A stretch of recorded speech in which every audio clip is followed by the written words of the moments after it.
Title: Unshaken. From the time Maya was a child, she had one goal etched in her soul: become a doctor.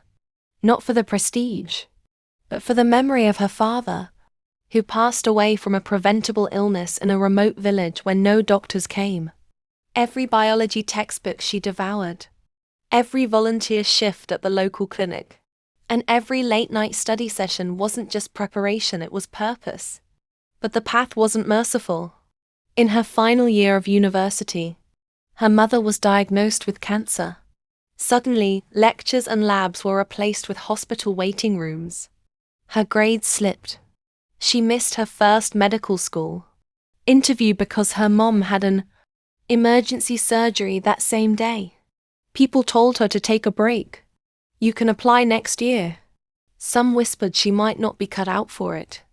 Even her confidence cracked.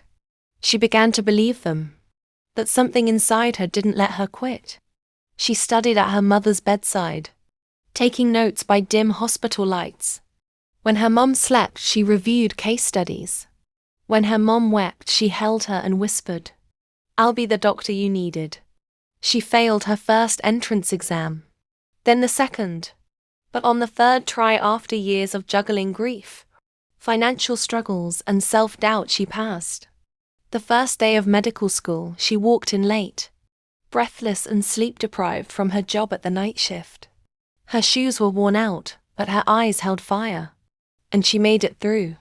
Today, Dr. Maya travels to underserved areas, treating patients who remind her of her father, of herself, of the fight it took to stand where she is, because life threw storms. But she didn't bow. She bent, broke a little, but never gave up. Medical school wasn't the finish line. It was just the start of a steeper climb. Maya quickly realized that being admitted didn't mean the struggle was over. Her classmates came from legacies of doctors, fluent in academic lingo, with parents who mailed them care packages and tutors on call. Maya had second-hand textbooks, worked a janitorial job in the hospital basement to pay for meals, and sometimes went without so her younger siblings back home could eat. One winter night, she collapsed from exhaustion after a 20-hour shift in the ER. A nurse found her asleep against a supply closet door. Instead of pity, the nurse offered her coffee and said, "You remind me of me." That moment mattered. Small kindness in a world that often overlooked her. Then came rotations. Maya was assigned to rural health outreach, the very setting that had defined her childhood. Dirt roads, empty pharmacies, overworked clinics. She watched a child with a fever deteriorate because the clinic had run out of antibiotics. The memory hit her like glass. Her father, years ago, the same symptoms, the same helplessness. But now, she wasn't helpless.